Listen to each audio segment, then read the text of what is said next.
சாய்ராம், ஜெய் சாய்ராம்.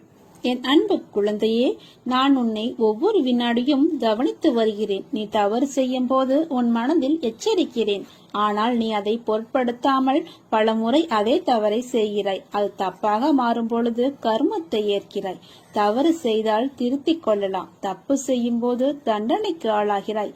பிறகு என்னிடம் நீ மன்றாடுகிறாய். என்ன செய்வது? உன் மனம் ஆசை என்கிற மாயாவில் புகுந்து தவறு மேல் தவறு செய்கிறாய். உன் மனதை உண்மையின் பாதையில் செலுத்த தயங்குகிறாய். நீ பிறந்து மடியும் வரை வாழும் வாழ்க்கையில் உண்மை மறவாமல் வாழ்ந்தால் உனக்கு ஞான பாடம் கற்றுத்தருவேன். உன் பாவ சுமையை நான் சுமந்து உன்னை வழி நடத்துவேன். ஆனால் என்னை நீ நம்ப மறுக்கிறாய்.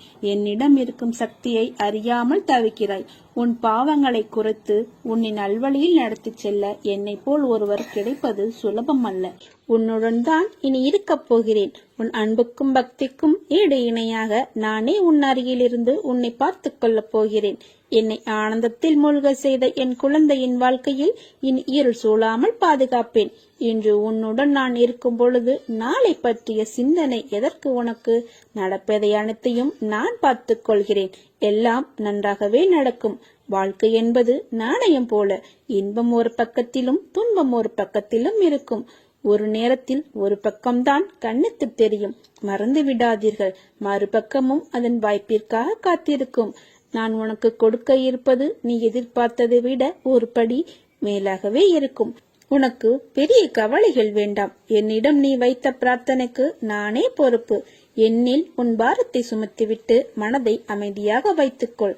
தனது வேலையை விட்டுவிட்டு சொத்தோ வருமானமோ எதுவும் இல்லாமல் நானும் என் மனைவியும் தெருவில் நிற்க வேண்டிய நிலை ஏற்பட்டு விட்டது என்று முறையிட்ட பக்தரான தாஸ்கனுவிற்கு பாபாவின் பதில் என்ன என்று தெரியுமா? உனக்கும் உன் குடும்பத்திற்கும் தேவையானவற்றை நான் வழங்குவேன் என்றார். பாபா மீது அசராத நம்பிக்கை வைக்கும் எந்த ஒரு மனிதருக்கும் பாபாவின் இந்த உறுதிமொழி பொருந்தும். நம்பிக்கை மற்றும் விசுவாசத்தை என்றும் தொலைத்து விடாதீர்கள். உன் வாழ்வில் இருள் நீங்கி வெளிச்சம் தோன்றும் நாள் மலர்ந்து விட்டது. பொறுமையாக இரு. நான் எனது அதிசயத்தை நிகழ்த்துவேன். அனைத்தையும் ஜெயமாக்குவேன். உன் பல நாள் கவலை ஒரு முடிவுக்கு வரப்போகிறது. எந்த ஒரு இக்கட்டான சூழ்நிலையிலும் இறைவன் மீதுள்ள நம்பிக்கையை மட்டும் இழக்காதீர். இறுதியில் இறைவன் கைவிடாமல் காத்து ரட்சிப்பான். உங்களுக்கு எதிராக எத்தனை பேர் செயல்படுகிறார்கள் என்பதை பற்றி பொருட்படுத்த வேண்டாம்.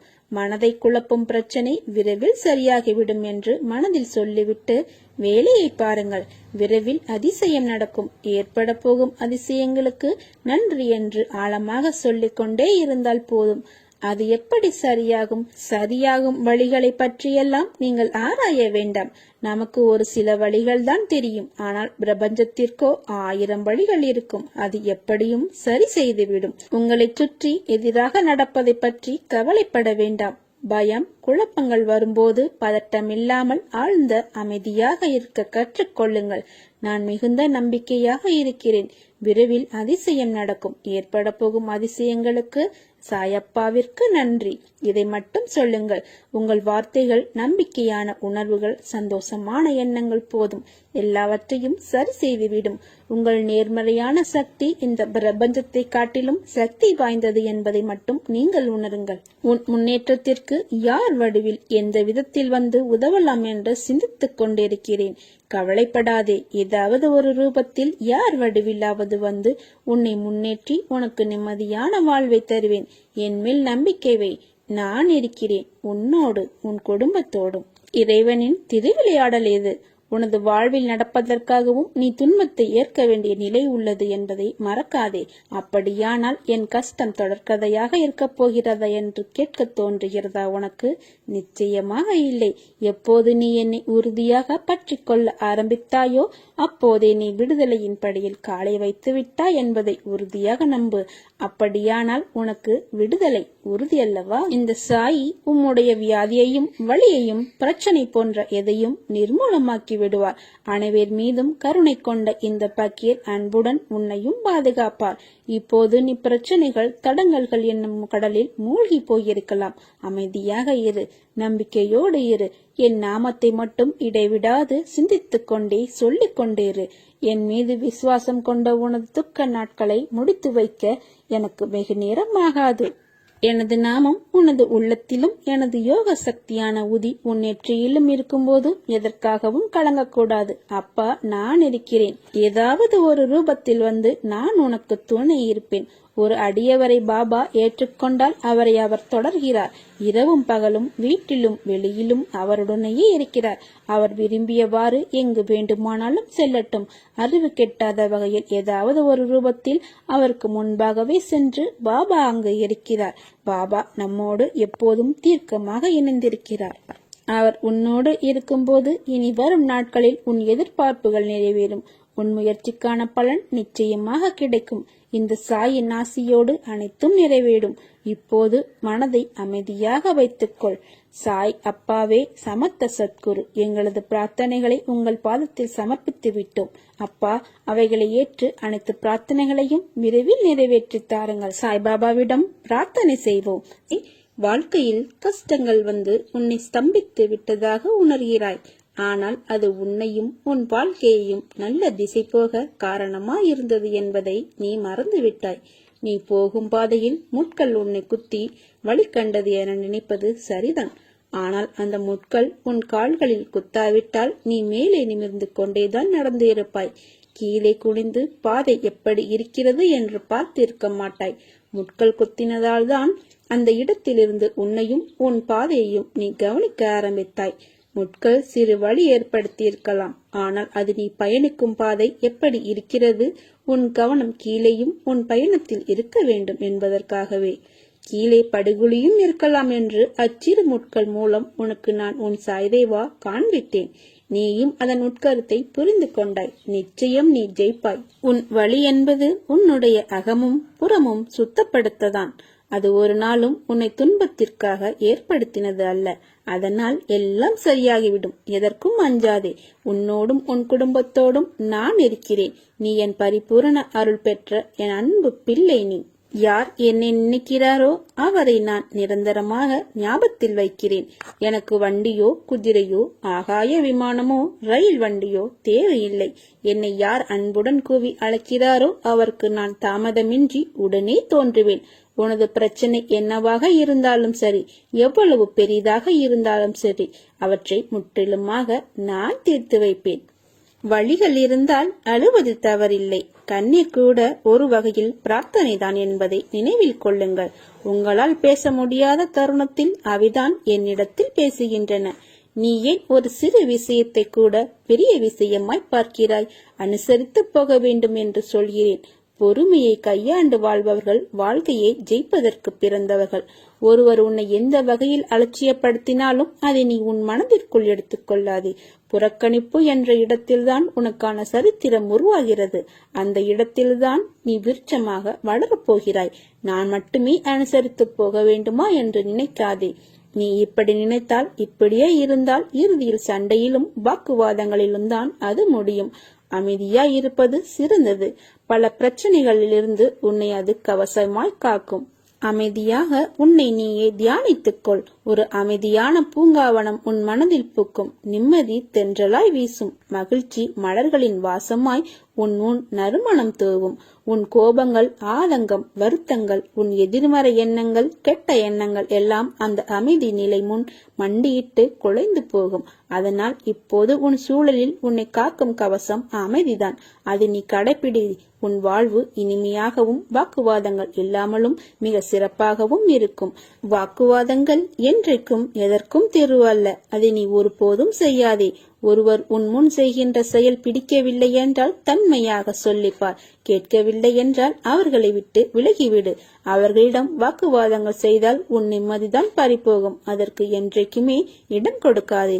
நிச்சயமாக எல்லா செல்வ வளங்களையும் பெற்று சீரும் சிறப்புமாய் நல்ல பெயருடன் நிம்மதியாக வாழ வேண்டுமல்லவா?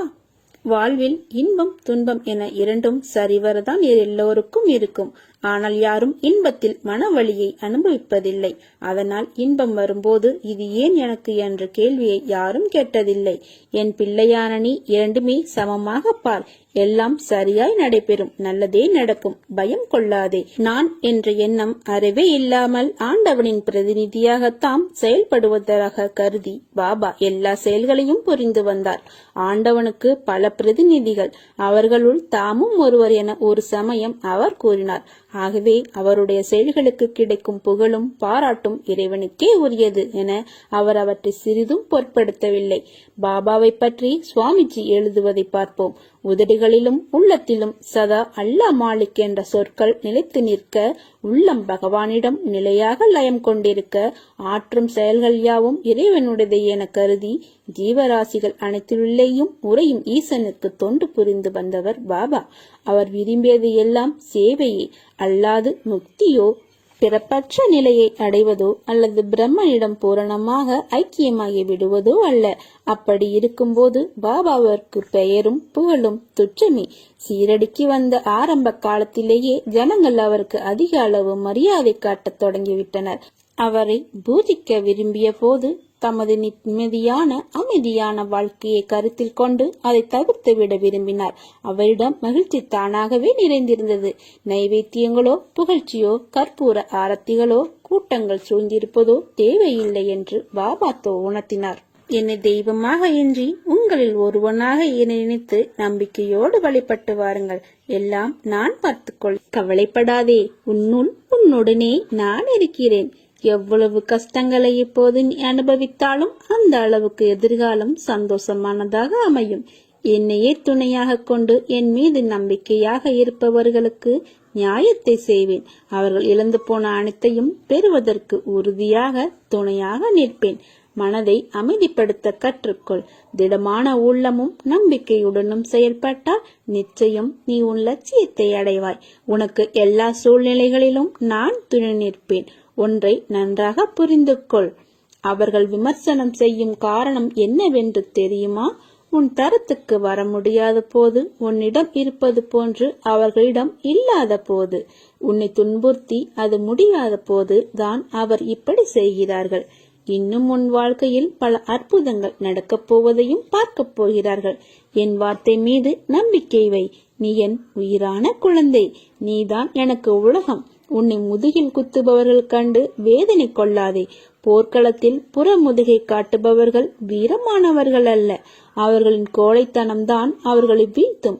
யாராக இருந்தாலும் அறம் என்பது ஒன்றே. பல்வேறு முகங்கள் அதற்கு இல்லை, ஒரே முகம்தான். அந்த முகத்தை உன்னிடம் பார்க்கிறேன். உனது நேர்மை உன்னை வழிநடத்திச் செல்லும். உனக்கான அனைத்தும் விரைவில் உனக்கு கிடைக்கும். என்னுடைய முழுமையான அருளால் உன்னை ஆசீர்வதிப்பேன். வாழ்க்கையில் நீ கண்டிப்பாக ஜெயிப்பாய். உனக்கான சந்தோஷம் உன்னை தேடி வரும். நீ என்னை நினைக்கும் போது உனக்குள் ஒரு சிலிர்த்த உணர்வை ஏற்படுத்தும். அதுதான் நீ என் மேல் கொண்ட உண்மையான அன்பின் வெளிப்பாடு. அனைவரும் கைவிட்டு விட்டார்கள் என்று நீ எண்ணும் வேளையில் என்னுடைய கரம் உன்னை நோக்கி வரும். அதை பற்றிக்கொள்.